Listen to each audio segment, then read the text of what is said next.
Welcome back to Zero Block 30. We got the whole damn squad back together. Kate is still battling coronavirus like she's Jon Snow on the North Wall, and she's doing it gallantly, but we need her to hold the door for the remainder of the show. We'll see if she can actually get through all 5 rounds of the magazine today, which we do have a loaded magazine, folks, because round number 1, a massive volcanic eruption happened over the weekend that sent shockwaves and tsunamis around the world. So, of course, we have a little bit of science goofing to do, but pre-round, you can count on us. That shit is when I started reading that they were having seismic waves and tsunamis in Chile. I was like, holy shit, dude. Yeah. Like how far away that is. It's unbelievable how strong these volcanic explosions can be. Oh, I've got all sorts of factoids and figures for you in this. I did my research. Normally, I kind of am like, Kate's got a whole factoid. I'm not sure if I'm ready for it, but today I am fucking stoked. Yeah. Tsunamis are fascinating to me. Like, and I know that they are very dangerous and it's horrific, the damage that they cause, but sometimes the sheer power of Mother Nature, it's amazing. You're just like, oh my God, man. Like that one, there was a viral video last week where a part of a cliff in Brazil completely collapsed onto a couple boats. And you think, how often could that happen? When you're driving upstate New York and you're driving on those mountain roads, one of those boulders could pop loose at any time and smash your car to smithereens. Yeah, well, that's what they have. Specifically, why they have a lot of places on the thruway. They have gates just in case that were to happen, but that doesn't necessarily prevent any huge boulders from getting through. So you're absolutely right. No, and even the small ones. I saw this video this weekend of these construction guys goofing around, and they're like, "Oh, put this boulder like for landscaping. Put this boulder into the back of my truck," and it was like a Tundra, which is the same truck I drive, which is huge, and it was this boulder that wasn't even as big as like the bed of the truck. It fit in there fine, but as soon as the bulldozer like released it, the whole truck was just like all the way to the ground. Like how heavy some of those stones are. We're really breaking some ground. Rocks are heavy. Round number 2. We have found the horniest statue of all time. It's a grave statue. Our friends at OAF Nation, they put it out this weekend. And I saw the first picture, and we're going to get into it. But when they actually go up close on the statue, people were horny. There was, I'll say it. People put their actual flaps on this. Oh, yeah. Statue. And there's slits, too. And some snail trails growing down that whole thing. All right. Like couple pieces of escargot, just giving their last respects. Round number 3, there's a shitstorm brewing on military TikTok, and the men on Twitter also are like going through it, because you're not going to believe this, folks. We had troops dancing. And people lost their damn minds about it. They were not happy. So we're gonna have to get to the bottom of that. One guarantee of all time in the military: wherever there's a woman in uniform doing something on social media, there are 50 men in uniform crying about it. So, and a lot of times men who never were in uniform, because there might have been women who danced. There's a lot of comments about that. Round number 4, we have a prime example of some thinking about the box in the military. You're gonna love this story. Round number 5. Thinking about the box in the military. Hell yeah, love a good box. Round number 5. Charles McGee, one of the last surviving Tuskegee Airmen, passed away this weekend at the age of 102. So we're going to take a moment and recognize some of the fantastic things that he did in his life. And all that is going to be brought to you by our good friends at Whistle Pig. If you haven't tried it yet, you need to get it. They have the fresh ginger lime, blackberry lemon fizz, the session citrus mint, all kinds of stuff at their aged cocktails. They're called piggyback barrel aged craft cocktails. They come in a can. They're better than seltzer. They're going to have you cut and loose. They have 8% alcohol. It's not your typical seltzer, which essentially just tastes like a little bit of dried Sprite with not dried, but flat Sprite with a little bit of booze in it. This is like having an actual cocktail. Again, I pour mine in a fancy glass with ice. It's a delight. Yeah, I put mine in. This weekend I had a little bit of a fire outside. Ooh. Did that, put it in a big cup, put 2 cans in 1 cup, and was just hanging out by the fire and sipping it. And it felt like I had my own personal little bartender out there. It was fantastic. You need to get that too by going to piggybackrisesmash.com for more info, and make sure you grab your box or several boxes that you want to grab there. Let's move on to round number 1. But before we do that, Kate, how are you feeling? let's do the same happy face scale. If you were going to go into sick hall where the corpsman brings it up and they say, Corporal Kate, show me what the smiley face is. 0 being, I'm super sad, I'm crying my face off, to 10 being, I'm very happy. Where are you? I'm like right in the middle, the middle face that is just like a straight line mouth. Flat affect face. This is going on. I had to have contracted it over a week ago now. And this is going on. I'm probably on day like 9 of it. And I still, every day is a new symptom. Yes, I can taste, but I keep smelling vomit. I don't know what that is. I haven't. Could it be all the vomit? Could it be all the vomit? I haven't vomited in days. Right. And I've been blowing my nose and brushing my teeth. I don't know what it is. I keep smelling vomit. I hope that goes away, whatever the hell that is. Yeah, permanent vomit stench would be awful. It's not great. And yeah, so we're all just a mess over here. The baby has it. I think Pat's coming down with it now. We're just a fucking mess, dude.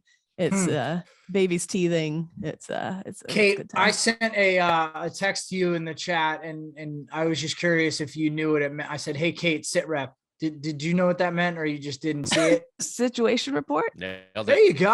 Yeah, nice. I know what a sit rep is. Come on. Well, I love how she acted like, oh yeah, like, why would you even ask me that? Like, I know all these military doohickeys and whatnots. Yeah. Okay. JJ did tie buckles, MEAC, BAMS. I know it all. Yeah, but yeah, no, it's been. What's the path forward though? Do you just have to wait it out? Are you going to a hospital, a doctor to get more medicine specifically for it? What CDC is saying 5 days after 5 days after you contract it, I guess. But they say if you have pretty bad symptoms, then you should probably wait a little longer, which I do. And then the state of New Jersey is saying 10 days. Either way, the baby's out of daycare. There's no way to know what the CDC says. No way. No, that's impossible. They changed with the day. You think 2 years in, I would know exactly what the course of action is? I have no idea. I have no idea what it is. So whatever. They're all guessing. They're just pulling ideas out of a hat each and every day in terms of I know as long as I still have this uncontrollable coughing, there's no way I'm going on New Jersey Transit though, because you'll get like mutinied. I feel like so. Nothing yet. But anyway. Well, I told you guys how I have that sneezing condition where anytime I walk into the sun, I sneeze. And that shit's fucking terrible because if I park and I'm going in someplace, the very first thing people see is me sneezing my ass off. And they probably think I'm Corona Katie, and I'm not. Yeah. I'm clean. I know. And then they just start staring daggers at you. I've never even had lice. Sneezing. You've never had lice. That's remarkable, but I haven't. Well, that's a mean thing to say, Kate. That's fair because my sisters had it, and my mom, if somebody else came down with lice in one of our schools, boom, I was getting a buzz cut right away. Like it wasn't even a question. If you're from Florida, you've had lice. That's just in my mind. That's a thing. That's a thing. Florida people usually have lice. In my mind, Kate hates Southerners. We know that. Like anytime we do a Southern, a dumb person story, she gives, even if they're from like fucking Maine, she gives them a Southern accent. If you're from Florida or you're a volunteer fireman, you've had lice. I wish I could have lice because I like to be able to commiserate with people, but I've never had it. I'd volunteer for it. Beard lice would be terrible. Stop.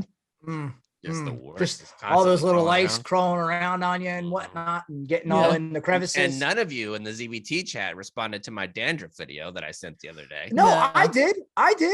Wait, I'm checking right now. I'm almost positive I did because I was enthralled by that remarkable amount of dandruff. It's ridiculous. Oh, remember I said it looks like he stuck his head in glue and it dried and it was just like peeling the glue off. Oh, that's what I said. Like, yeah, it looks like a very crusty Parmesan cheese head. Some would say an eruption of dandruff. They would. That's the news that we woke up to Saturday morning.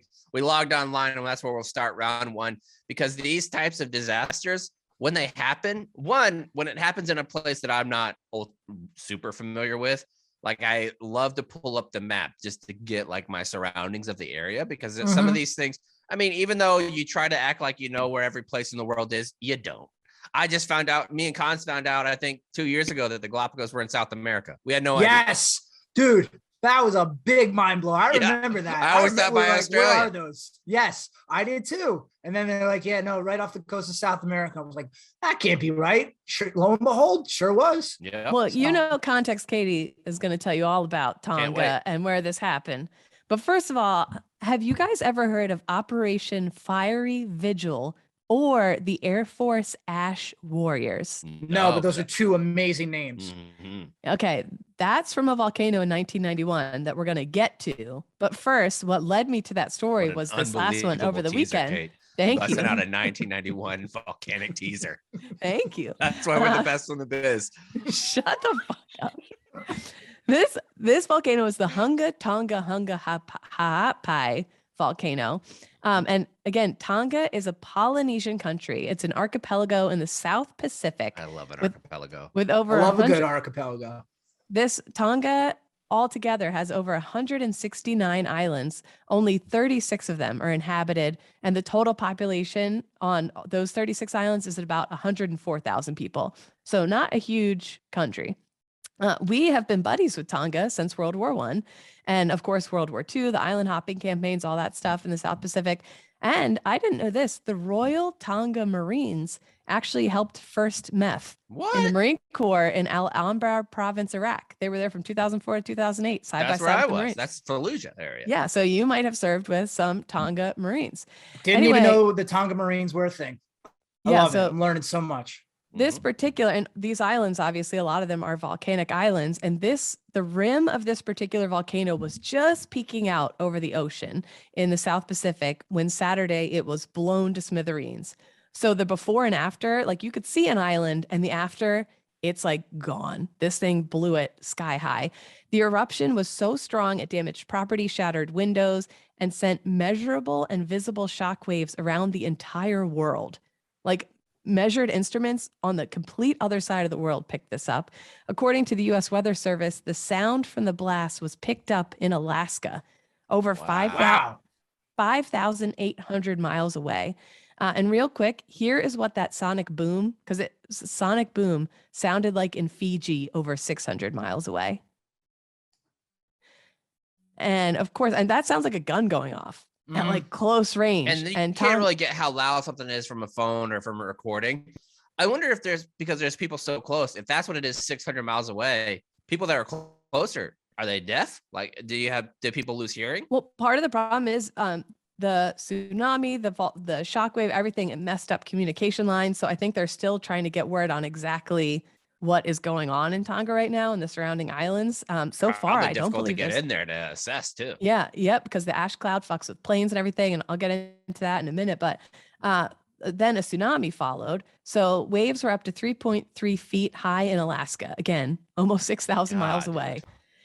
Even higher in California, Port San Luis got a tsunami over 4 feet high. I was watching videos. I went down a rabbit hole on social media.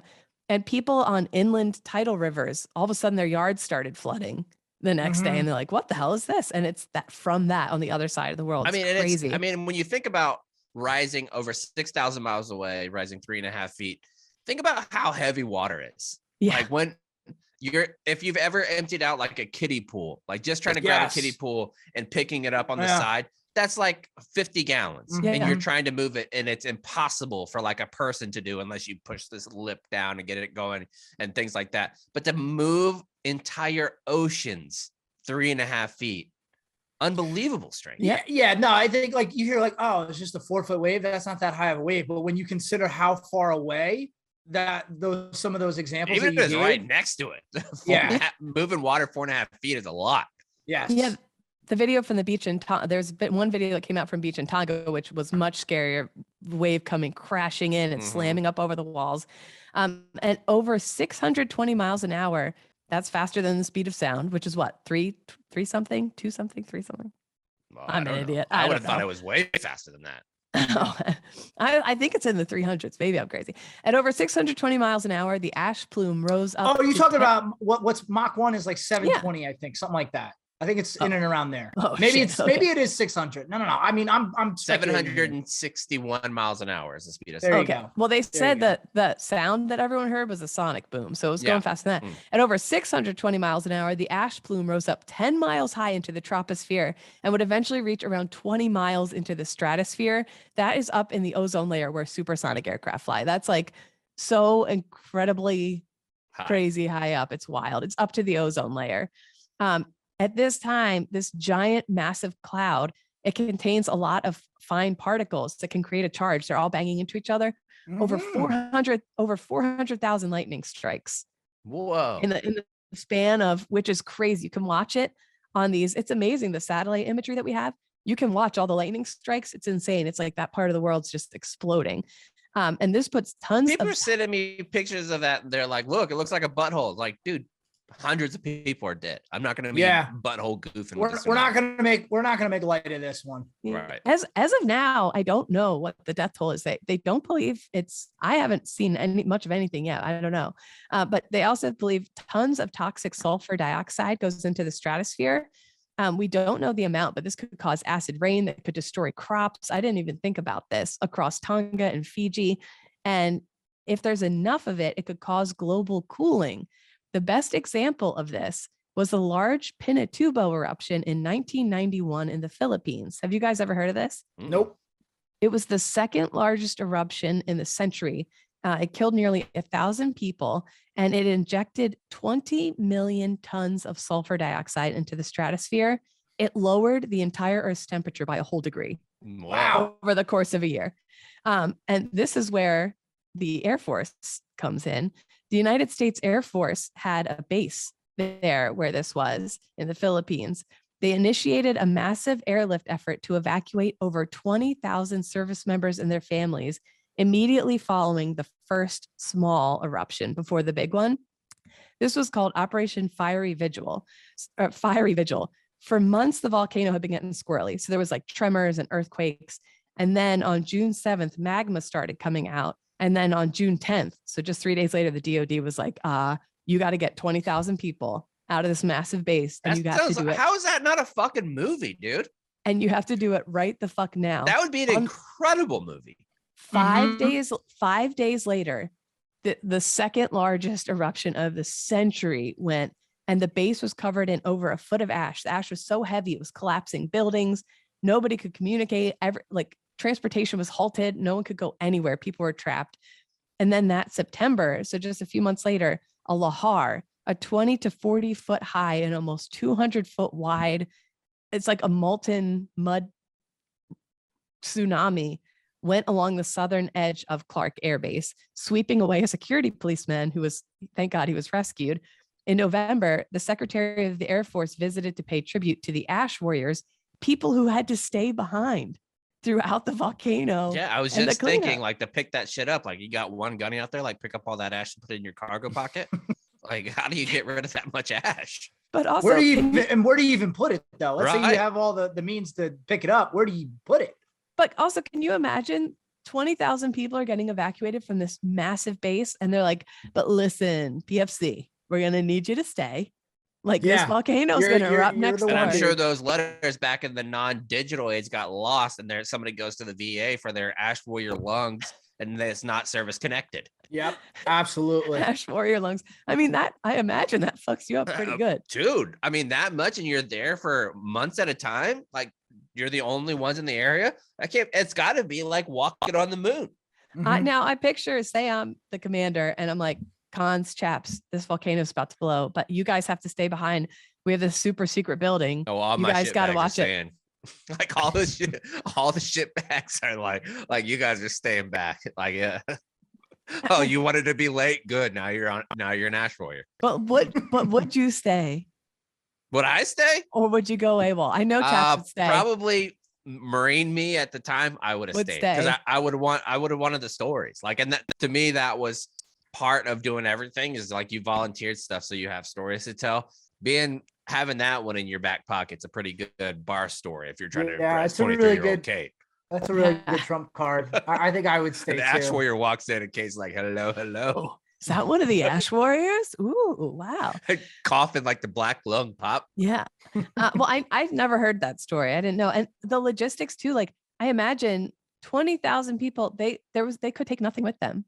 Like, they probably had to leave all of their belongings behind, which then were covered in ash and collapsed. But you probably didn't have, because of that situation, you didn't have people bitching, like, and be like, "Oh no, I'm not going to go." Like, when the planes come, you go. Like, in that time, I think having forced evacuations for areas where it hasn't happened is a lot more difficult than when it is. Like, for instance, all the people that are in Florida, where I'm from, there'll be like a category 5 hurricane. Like, we're just going to stay and ride this thing out. We're just going to hurricane party. Yep. I'm like, what are you doing, dude? Like, that thing's going to blow you to smithereens. Yeah. I just think we have our heads so far up our butts collectively as a people that we forget that every now and again, Mother Nature just rears back and lets us know just how powerful she really is. And this is an example of that. We'd be making this political now too. We'd be saying that the people that are staying behind are libs, like all kinds of shit.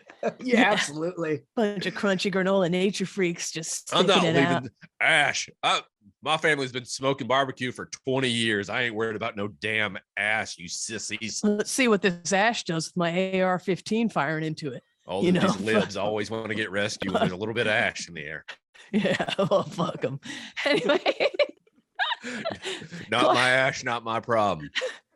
Clark Air Base was ultimately abandoned by the U.S. military because of the eruption. It was so bad, they're just like, you know what, fuck it, we're out. That's pretty bad. That's pretty bad. For as jacked up as our military is, yeah, absolutely. Rather than wasting the money to fix it. But that's like, for as jacked up as our military is, they don't usually just abandon bases. There's usually like a drawdown period, and they'll do it in a very organized manner. They won't just throw up unless we've been at war there for 20 years. Yeah, that's possible. The Philippines is pretty strategic. I don't know. But yeah, Clark Air Force Base was ultimately abandoned by the U.S. military. We handed it over. This also caused over 100 million. This older 1991 volcano caused over $100 million worth of damage to airplanes, and 6 different airplanes who accidentally flew into the cloud got so fucked up that they almost crashed. Like, it was just how do you accidentally fly into a volcanic cloud? Well, I remember when I think it was 2010 or 2011, a bunch of my buddies were coming home from Afghanistan, and their flights got super delayed. Like, all their families were waiting in California, but their flights got fucked because when they were like halfway, they had like a layover in Germany or something. Some huge volcano erupted somewhere, and because of the ash cloud, they couldn't get home. So their families who had booked a trip for like a week for their homecoming in California had to like go, like, their flights ran out by the time. We don't talk about that enough, how often your flights get fucked up leaving on the way home, and how much that shit sucked. But like, what are the odds that would happen from a fucking volcano? It's crazy. As for the Hunga Hapai, it also had major explosions in AD 100. I don't know how you say that. And AD 200, suggesting they occur roughly every 1,000 years. So hopefully, they said they expect a little more spit ups from it, but hopefully that's it for now. And hopefully, is that what they're calling it? Spit ups? I've been around the baby too much. Your baby, like, they've been spitting up a little bit. The entire island's feeling real colicky right now. But it's just, I mean, it is crazy because it is. I feel like everyone goes down a big science rabbit hole when shit like this happens. Like, I was watching tsunami videos last night. I was reading about the stratosphere and looking at it's like we talked about the other week, where we were blown away that tornadoes happen in other parts of the world because you never hear about it. Mm-hmm. Like, think about a tornado going through Paris. That's weird.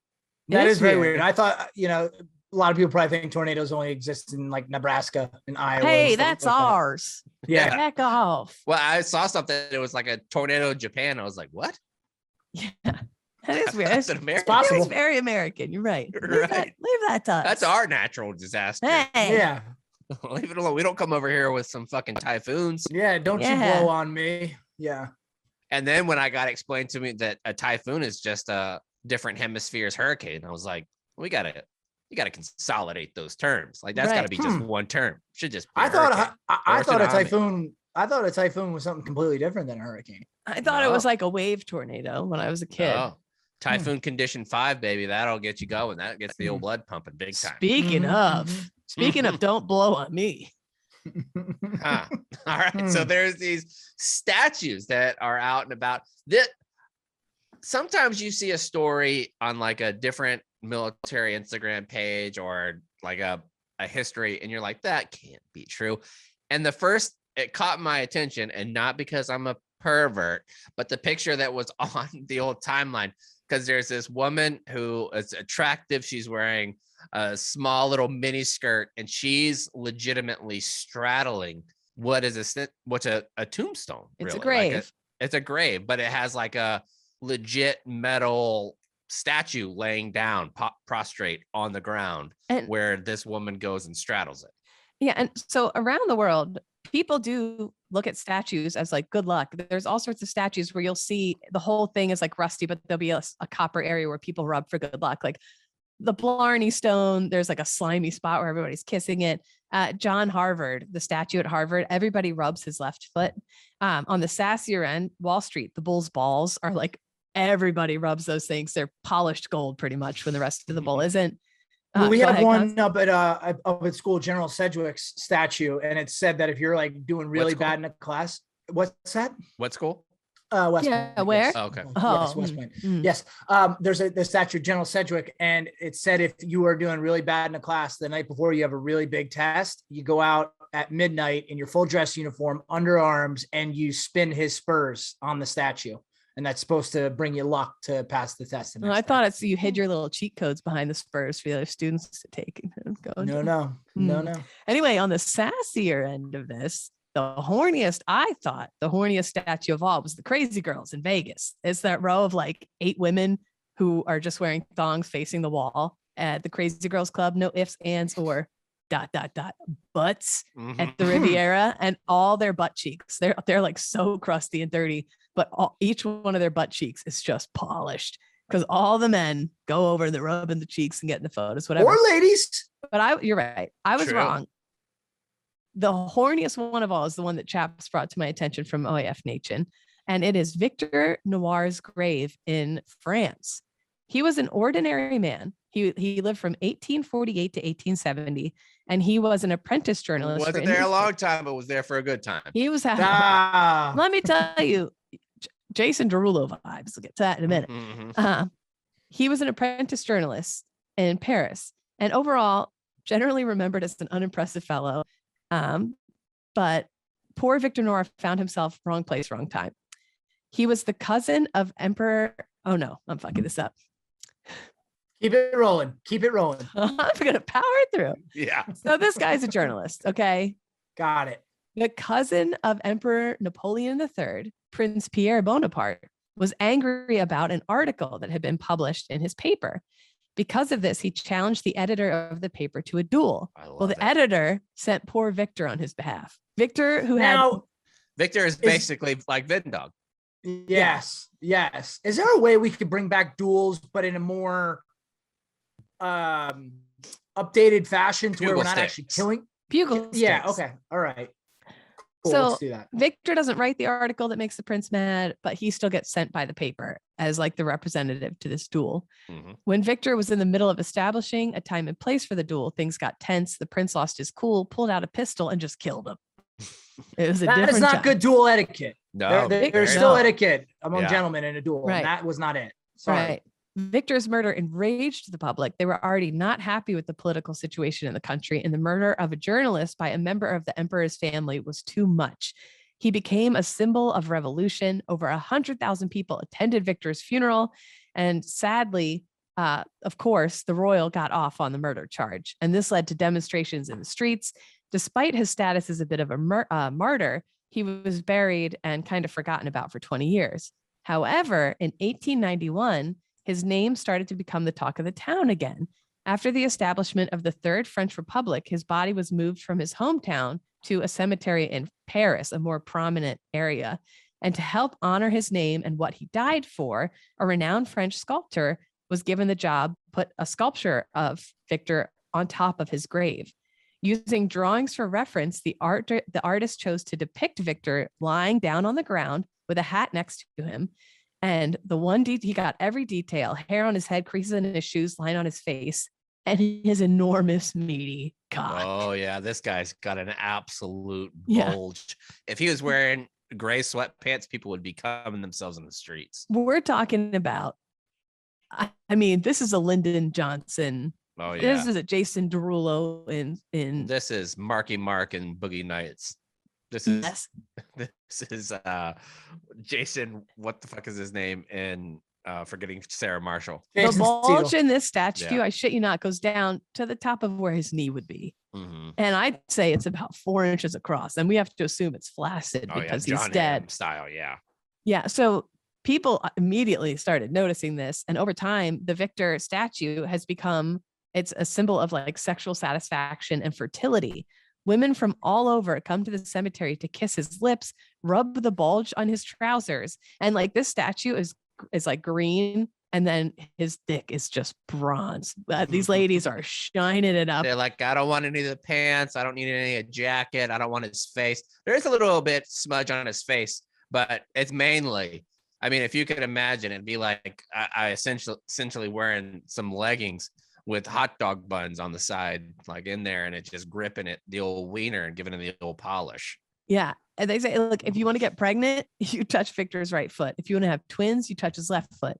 You kiss the lips and rub his hat and his genitals, you'll find yourself a fertile myrtle. A great sex life, find a husband within a year. The lips and trousers bulge, again, are very shiny. And yeah, so there you go. It's oxidized bronze because people are horned up over this thing. Now imagine you're Victor and you're in heaven and you're looking down. Are you upset or are you flattered? I feel like at first you'd be like, this is kind of cool, people rubbing themselves on me. But after a while, you gotta be tired of just getting viewed as a piece of meat just because you got a very huge, much gorgeous cock. Very much objectified. So ultimately, I think it ends up being that it's not something you really want to be remembered by. Because what about all the great work he did while he was alive? Exactly right. Well, people tried to build a fence around it in 2004. Women said, we need that bronze cock. And I don't understand why he decided to depict him lying down, though. Why wouldn't you make a statue standing up? That doesn't make sense to me. Well, because if they knew that apple bottom jeans is going to eventually come out and you don't want them sitting in a chair to make twerking that much easier. Like now, if you're going to twerk on them, you got to have good knees. But if you were sitting in a chair, old ladies and all kinds of shit could be doing. And if he was standing, where there's a will, there's a way. People are going to bring a step ladder. Go ahead and do all kinds of shit. Yeah, I heard you mention apple bottom. Just want to say that was my pledge name in college because I have a big ass. Just want to say that. Yeah. We got two. Wow. Hans got a big ass too. Content. Nice. Wow. Fantastic. Good to know. 2 flat asses and 2 apple bottoms. That's exactly. But we got the tramp stamps though. True. That's right. True. Yeah. The asses that you don't want to have tramp stamps have tramp stamps. Well, it's on this show. Guys up from the ass. It's an optical illusion, is what they call that. Well, Nick has one too. I heard. Oh, you got a tramp stamp, Nick? Me? Yeah. Not yet. What about Nona? Oh, I don't know. Don't you dare. I don't think so. I hope not. Okay. No, that's got a fucking shamrock. Really disappointing all the other. It'd just be a brown spoon, just like a thing of a brown spoon that to would be hit incredible. people with. I mean, if she got like a forearm piece, like just a wooden spoon. The wooden spoon. Yeah. That'd be incredible. All right, let's move on to round number 3. This is a TikTok story. Okay, what's going on? Because I got tagged a couple times on Twitter, and I do spend a lot of time on TikTok.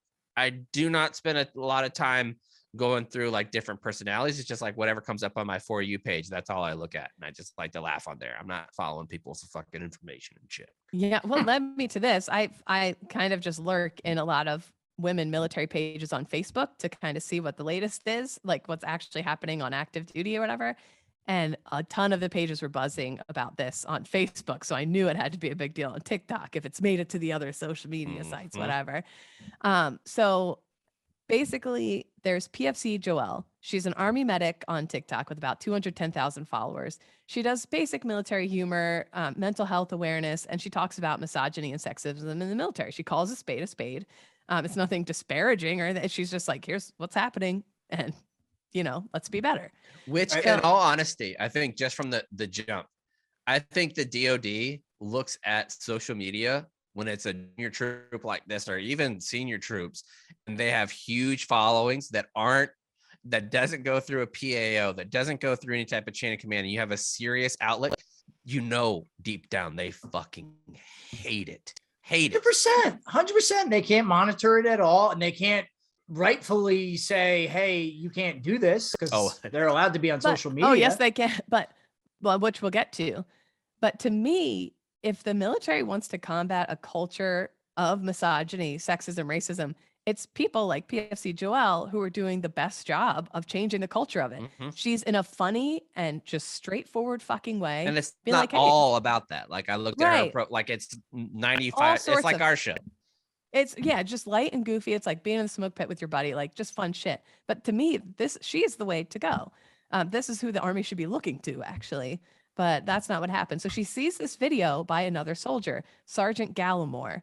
And this was the gist of the video.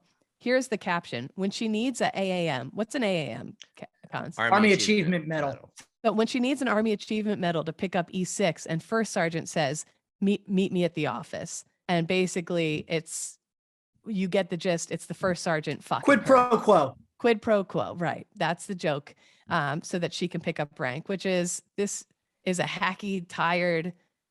Anytime a woman, when I was in, would get promoted, oh, it's because she banged so and so. Like it's like nothing you did was good enough. There's always these losers out there saying it, but it's tired. It needs to be put away. It's inappropriate. He's in the fucking wrong. So she sees this and she makes a TikTok saying, hey, it wasn't funny. By the way, I scrolled this guy's thing. None of his videos are funny. He is a piece of shit. It's scary to me that he's a leader, whatever. She sees it and she makes a video calling him out. And she encourages others to like, hey, when you see shit like this, call it out. It's not okay. Put an end to it. This is, again, the message that needs to be going out there. I think you're right. So, you absolutely should police the ranks from within. That's a great point. From there, he sees this, people start tagging him, and he contacts her command, says she's posting the video against, here's her follow-up. Let's play it here. What's up, TikTok? It's Joel. So some of you might have seen, I posted a video calling out an NCO who posted a video he did not pro quo. By and far, I've never received any complaints about my TikToks. I've never received any backlash for it. Perhaps a little bit of heat, but I used it to warm my ass. Today, an NCO from Fort Lee contacted my NCO and told him that I have TikToks that are racist, homophobic, where I am making a mockery of the Army, where I'm half naked, and generally just terrible adjectives to describe my content. And my leadership said, perception's reality. He said there's two sides to this coin. There's people that think your stuff is funny, and then there's the other side of the coin that apparently will always win. Long story short, people with rank and authority have the right to impose their personal feelings and emotions that are not regulations or protocol on what I post and how I post it and how I express myself. Generally, my intention for my TikToks are positive, lighthearted. I like to create a safe space for behavioral health awareness, being a woman in the Army and being feminine in the military, creating a safe place for comedy, for laughter, influencing people of all ages and all genders. So yeah, basically she can't post in uniform anymore. She gets reprimanded and nothing happens to him. I'm looking on his page. He issued this half-assed weird apology.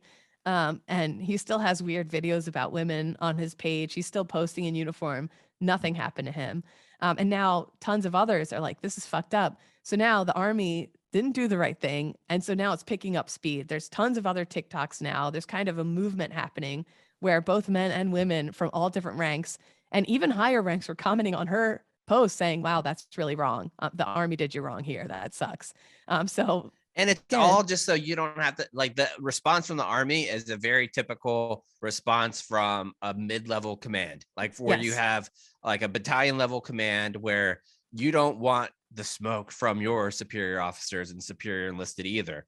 And that's the reason why they make these shutdown statements. I'm surprised it didn't come from the sergeants too, but they don't want the smoke there. Like they don't want to be dealing with that. So instead of dealing with the issue at hand and saying, this is a toxic culture problem, our PFC here is doing the right thing, they're just shutting it down because they want to focus on what's actually going on in their unit and things that they don't want external drama brought in, which in some ways you'd be like, yeah, I understand that. Like you have a job to do, but you absolutely can't tell the one that's in the right that she can't post, but the one that was in the wrong can. Like that's speaking at both sides of your mouth. And that's where you need a higher headquarters group to step in, even though you don't want that to be an issue. You have to make it an issue. And, like you can't do any, there's going to be a rule zero social media if you're in uniform. That's if I was the DOD secretary, I would say you cannot post. It's essentially for the Marines, it's like being out in town in uniform. You cannot do it. And that's the easiest way, because I think by and large, so much of the content that's out there of anybody in the military in uniform, a lot of it's pretty funny and it's in good spirits, and it's not meant to be detrimental to the military in any way. But for those few instances like we're talking about here, it's just that's probably the easiest way to police up the entire military, because you have to have some aspects of like personality, because that's good for recruiting too. Like you're not just showing people acting like fucking North Korean robots and marching and shit like that and shooting all the time. Seeing people that have personalities and have their normal lives and they could do that inside the structure of the military is also a great recruiting tool. No, you're right. But so then now the burden is on this guy, Sergeant Gallimore, whoever his leadership is. And it is a burden. Don't get me wrong. It is a burden, but you need to be monitoring your subordinates' social media. Now, does that mean you need to check them every day and see that they're posting stuff that is in line with the military's values? No, I think that's too much to ask. But if you're telling me this guy has other things that are just a little bit, or not even a little bit, but just aren't great, that's not something that should fly under the radar. You should be aware enough of what is going on within your unit. And I'm sorry to say, because it is extra work for leaders, but now in 2022, that includes looking at their social media. But ultimately, a sergeant, an NCO, should not have rape jokes about fellow service members on their stuff like that. Yeah. That goes against who we are.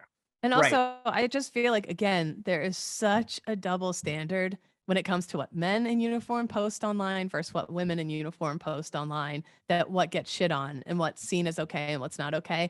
I think as long as the military is not addressing, like, how many years after Marines United are we now? Like, we'll be going on 20 years. The military will have done nothing real to stop this problem. And so I hope women in uniform, they're my heroes who speak up and she did so knowing she'd probably get bitched out for it, whatever. These women who just refuse to be quiet and keep calling it out while everyone else, while all their buddies are sitting around being quiet about it. Those, to me, these are the women that the military absolutely needs. Because people like this PFC, they know exactly what the recourse is going to be, what the social media impact is going to be. It's going to be lazy bullshit constantly. And whenever you put yourself in the limelight to take that, you got my respect. The PFC definitely has my respect. You see it and you call it out, you have my respect, absolutely. But this comes in with there's another viral thing kind of going on Mill Twitter right now, where I think his name was Bitch Tits 0311 or something. This Marine posts a TikTok of women in the Army doing a dance TikTok in their Army and it's only an issue because it's women. I mean, one of my favorite videos of like time encapsulates everything that the military was, like sense of humor, is when the Carly Rae Jepsen song came out and everybody in Iraq was making like parody videos and posting it on YouTube. Yes. Yeah. Huge groups of grunts dancing to it. Like, people loved it. People were like, good for these folks, like out there. It's a stressful environment. To have a moment of levity is good. And then you have these fucking idiots like that were quote tweeting this video of 10 privates dancing in a barracks, which appears to be late at night when they're not doing it. They don't have fucking Netflix. They just have to entertain themselves with their phones, and they're having a good time. Next thing you know, people are like, oh, this is the status quo of the military. Dude, Woody Williams talked about throwing a fucking flamethrower between his legs and making it look like he had a fired dick when he was on Iwo Jima. Let's relax that this is the downfall of the military. The humor and the levity in the military has been here since forever. It's just now people can see it. But they have no idea, I guess, all the jokes and the tomfoolery that has gone on in military barracks since the beginning of time. So it's just ridiculous that this guy thinks like, oh no, now this is it. The army is falling apart. Soldiers with vaginas dancing. I guess China wins. My lice are acting up down at my volunteer fireman house. There goes China winning because they're dancing. I don't know. Exactly right. Shooting my AK at the ash cloud again. See how I tied it in? I tied it in multiple rounds. That was very good. Previous joke. I did. Ultimately, just let the troops have fun. Yeah. Like, you see what they're going through? They got people all over the spot trying to make them do things that they're not qualified to do. They're trying to make them be teachers. Texas is trying to say that any veteran can go be a substitute teacher. What are we doing?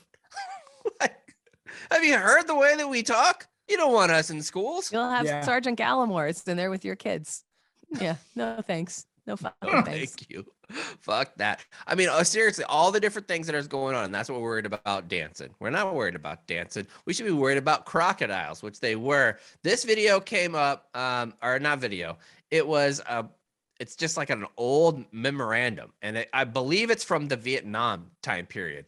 And so they were trying to have these moats because there are certain areas where you want to have protection, and having natural protection, having animals that are a part of your perimeter security, your outpost security is great. And we used to talk about that for listening posts, observation posts all the time, having certain dogs in certain areas that were good at that.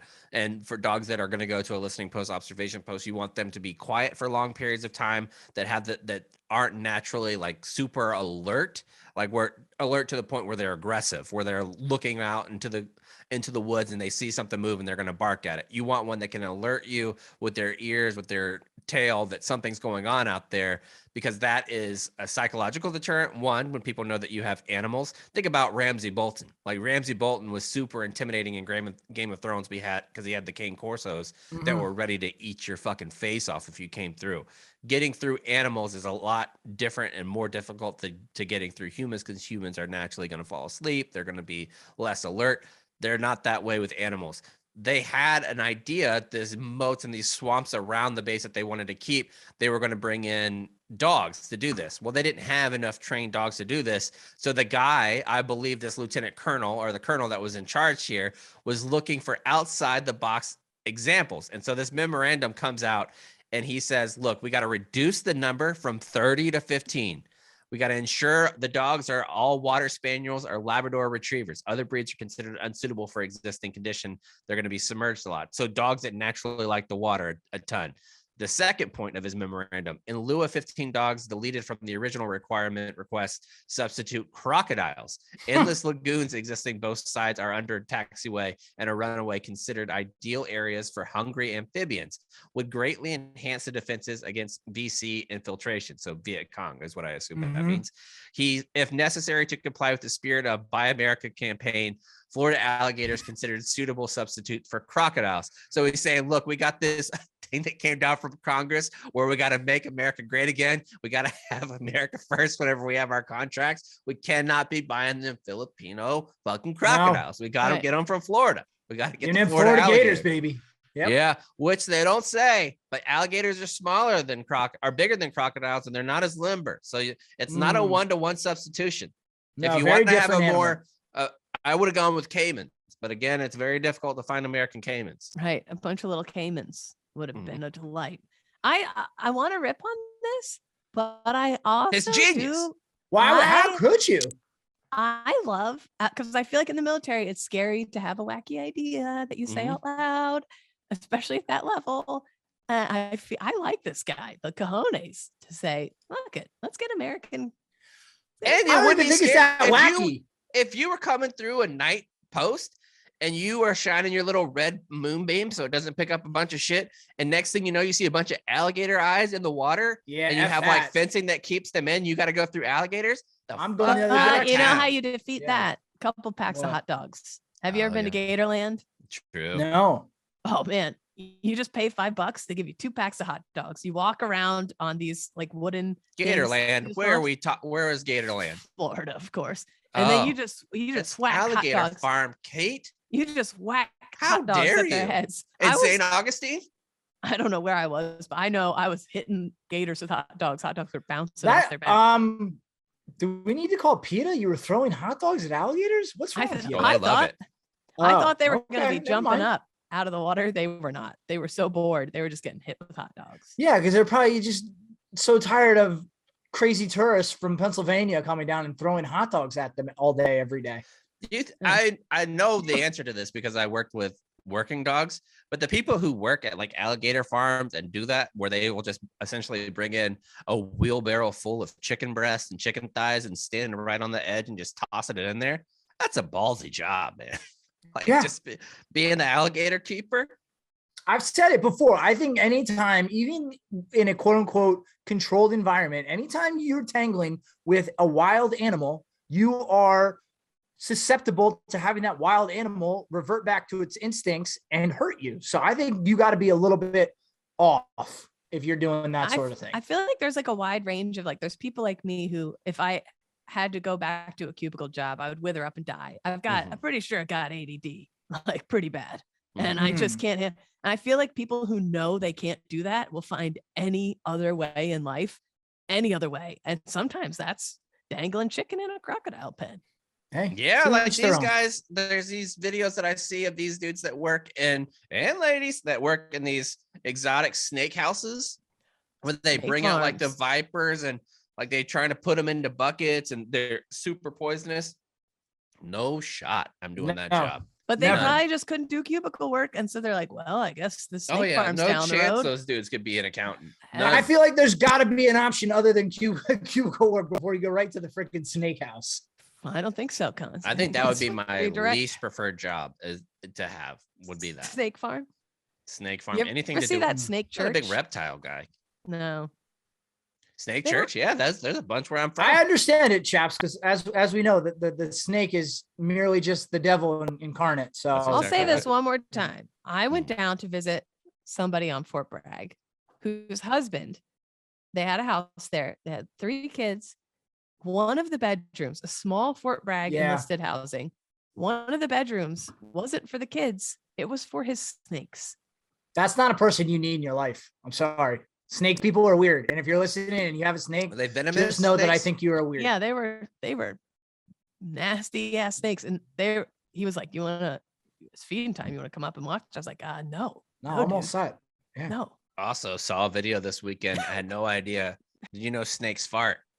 No, that's interesting. No. Yeah, I saw one, and this snake he's in a terrarium, just hanging out. Might be a lady snake, I don't know. But could be a snake queef.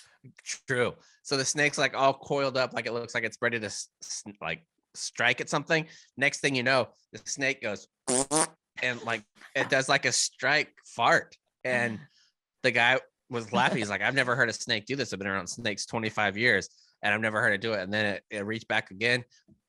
Double fart right in my face. I was like, holy shit. I had no idea. Wow.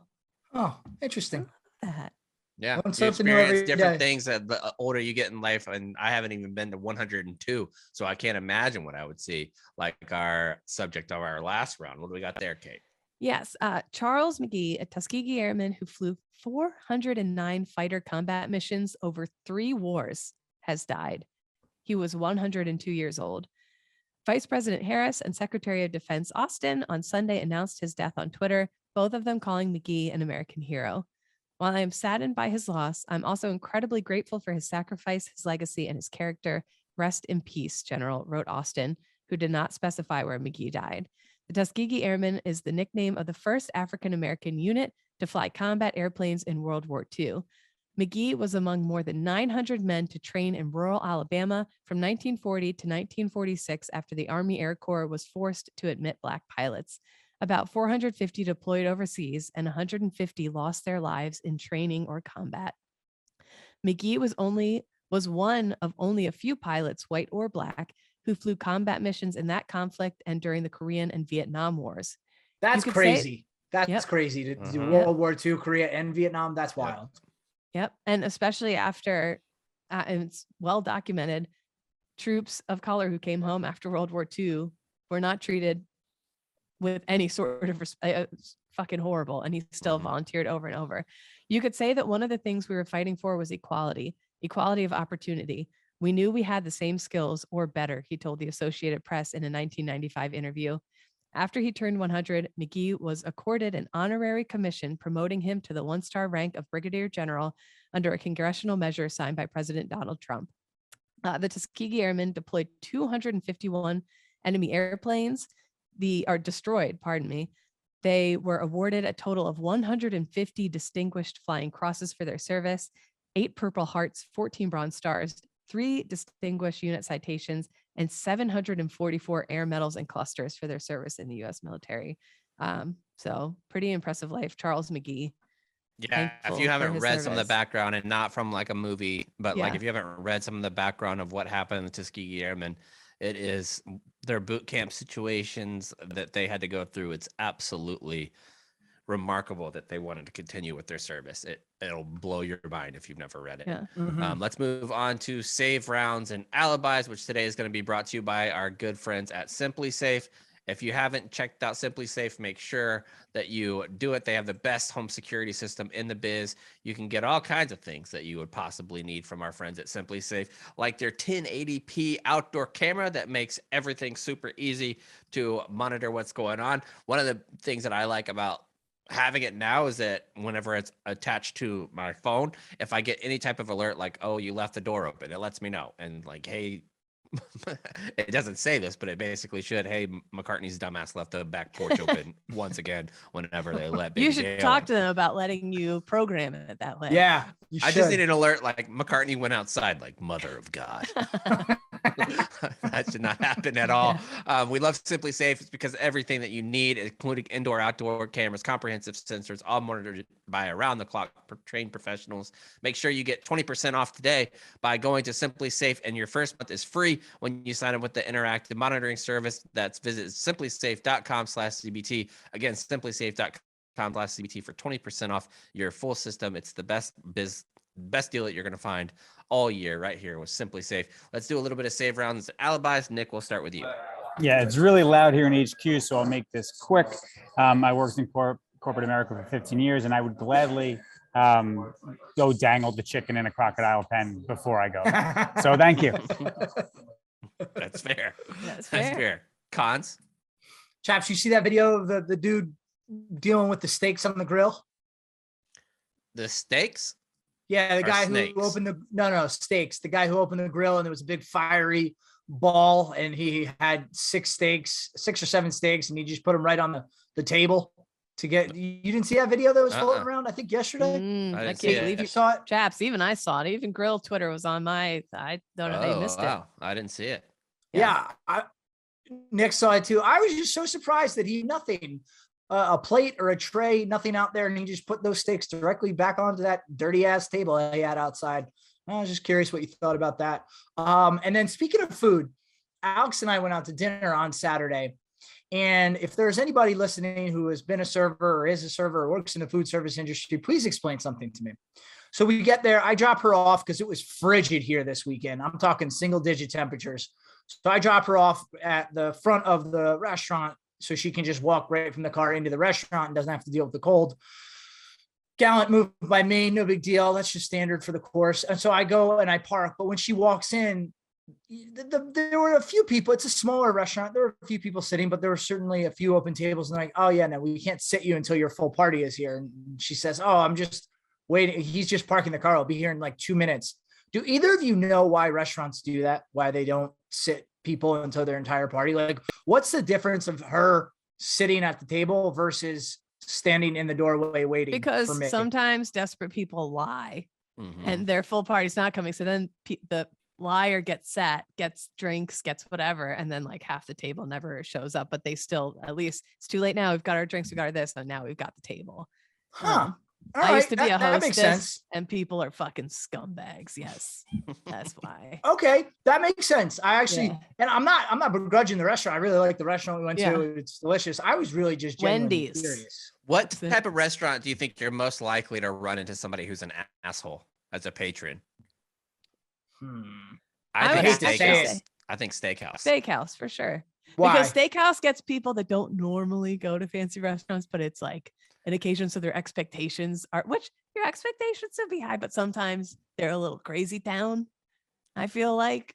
I think steakhouse simply because you're gonna have, especially at fancy ones, people who can typically afford to get like nicer things, and they expect it a certain way, so they're gonna be even more assholes. Like whenever they're there, I bet you talk to somebody who is a waitress or a waiter at like a fancy 5-star type of hotel, every single one be like, oh yeah, man, this fucking guy Rick, what a dickhead Rick is. And you're right. Yeah. I would argue. You're right. I think I was wrong there. I would argue that the richer the person is, the more the odds are higher they'll be more of a dickhead. Yeah. And there's I saw this thing on Twitter where it's like you have good, super rich people don't give a shit about a whole lot of stuff. They're going to be fine because they've been rich for so long that having like money is no big deal. But the newly rich person is the person who's going to be the biggest asshole. Yes, because they then now think they're entitled to something and to be treated a certain way. So I would agree with that. I think that's a good guess. The nicer the restaurant, the more likely you are to deal with a jerk of a patron. So interesting. All right, well, that's all I got. Kate? I've been ordering because I can't go anywhere still. I'm pretty sure I'm still like hawking up COVID germs. I got to get a rapid test somehow. I got to get another test somehow. Whatever. I'll figure it out.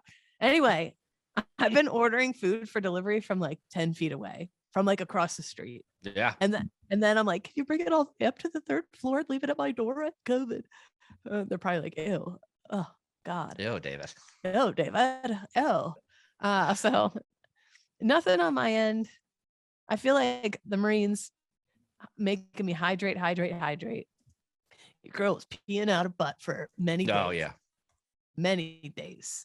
Elaborate on that. Yeah. So just been hydrating. Thank you, Marines, for that. That's it.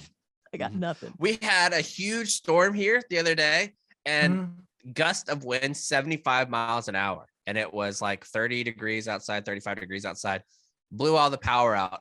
And I have a big time bone to pick with the power companies here. One, why do my lamps turn on when the power goes out in the middle of the night? I was sitting there. I had told Annalise Friday night, I'm like, it's been such a long week. We had so much other like personal family stuff going on. It's like, I just want, and I never say this, it's like, I want to sleep in on Saturday morning to like 9 o'clock, get some good rest and just relax. We stayed up late watching a movie. And then the storm rolls through at 1, and I have it on my security cameras at 1, at 1:30, at 3, at 3:25, and again at 5. The power surged where it caused all the lights in my master bedroom to come on, like including the lamps. So the lights, like I can hit this button and it turns off everything. But the lamps, I had to get up out of bed like 3 times to turn off all the lights. I was furious. That's not a storm. That's a ghost. I don't want ghosts. I don't want any of that stuff. You know, you got tabs on Chesty Puller. You know where he is? No, I tell her in your bedroom, turn lamps on. Oh, he's right here. Never far from your heart. That's right. Yeah. And that's it, basically. I wanted to complain about having that one. There's a tsunami and volcanic explosion going on in other parts of the world, but that doesn't affect me. I want people to focus on my life and my struggles, and we'll do that again on Friday. It's on the retreat.